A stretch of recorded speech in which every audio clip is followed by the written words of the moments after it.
భగవంతుడు తూర్పు దిక్కున ఉండి దక్షిణ దిక్కున ఉండకుండా ఉండడండి. అవి కేవలం క్రమశిక్షణ కోసం ఏర్పాటు చేసిన విధానాలు.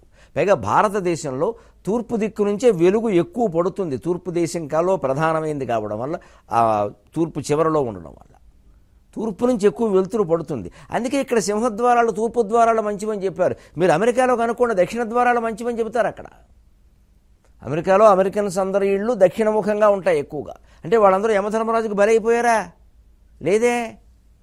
మరి మనకున్న యమధర్మరాజు అమెరికాలో ఎందుకు లేడు? యమధర్మరాజు కేవలం ఇండియాకి పరిమితమా? అలా అయితే యమధర్మరాజు అవుతాడు. యమధర్మరాజు, విష్ణువు, శివుడు, అమ్మవారు ఇండియాకి పరిమితమా అంటే నాకు అర్థం కాదు. అక్కడ ఎందుకు లేదు ఈ నమ్మకం? గాలి వెలుతురుకు సంబంధించినటువంటి వాస్తుని దేవతల కంట కట్టడం ఏంటండి? పరమజ్ఞానం. ఈ అజ్ఞానానికి ఒక వాస్తు పిచ్చి బాగా పెరుగుతుంది కాబట్టి ఒక మాట చెబుతున్నా, అది గాలి వెలుతురు సౌకర్యాలకు సంబంధించిన శాస్త్రం. అందరూ ఆగ్నేయం వైపున వంటిళ్ళు పెట్టుకుంటే అన్ని వంటిళ్లలోంచి పొగ ఒక రకంగా వెడుతుంది. వీధి వీధంతా ఒక పద్ధతిగా ఉంటుంది. అందరూ ఈశాన్యం వైపు బావి తవ్వించుకుంటే అందరి నీళ్లు అటువైపు వెడతాయి, ఒక పద్ధతిగా ఉంటుంది. అసలు భూమి కూడా ఇటువైపు భారతదేశం వైపు ఉన్న భూఖండం, భారత భూఖండం ఈశాన్యంగా ఒరిగి ఉంది కొంచెం, ఆ నీళ్లు అలా వెడతాయి. అందుకోసమే పెట్టారు తప్పితే ఈశాన్యం వైపు బావి తవ్వకుండా, ఒకవేళ ఏ యజమానికైనా వాయవ్యంలో బావి అవసరమైతే తవ్వుకుంటే వాడు యజమానికి నష్టం అంత అజ్ఞానం ఇంకోటి లేదు. ఈ బావి తవ్వడానికి యజమానికి సంబంధమే లేదు. అది నీళ్ల సౌకర్యానికి సంబంధించింది. అది ఇక్కడ సాధారణంగా తూర్పు వాకిళ్ళు మంచివి, ఈశాన్యం వాకిళ్ళు మంచివి అని ఎందుకంటారు అంటే, తూర్పు వాకిలు వెలుతురు గురించి.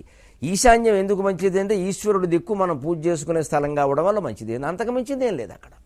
అందుకే ఇప్పుడు ఈ సెంటిమెంట్ ఆధారంగా చేసుకుని, మొన్న అమెరికా వెళ్ళినప్పుడు నేను చూశాను, కొత్త వ్యాపారం మొదలైంది. అమెరికన్ వాళ్ళు మొదలెట్టా మన బలహీనతలు వాళ్ళు కనిపెట్టి, కావాలనే ఒక పేటంతా తూర్పు సింహద్వారాలు కట్టేసి ఈస్ట్ ఫేసింగ్ అని శుభ్రంగా వాడు ₹1,00,000 పెంచేస్తున్నాడు.